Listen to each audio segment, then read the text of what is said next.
The first umbilical has now separated from the Soyuz. 10 minutes, 30 seconds and counting. Second umbilical power 10, separate. 9, 8, 7, 6, Engine 5, pumps at 4, flight speed, 3, 2, and they're 1. off. Ignition. And we have a liftoff. Liftoff of Steve Swanson, Oleg Artemyev, and Alexander Skvortsov on a 6-hour journey to the International Space Station.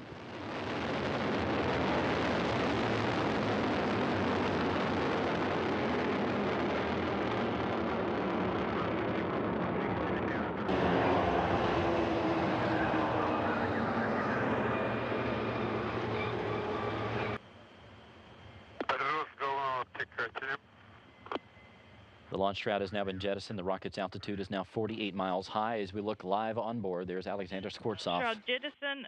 going low tech with that sticky as in his hand. That's what he's using to input commands into the Soyuz's computer. There on the right is Oleg Artemyev. Just to the left, out of view, is NASA astronaut Steve Swanson. There he is. R13 command has been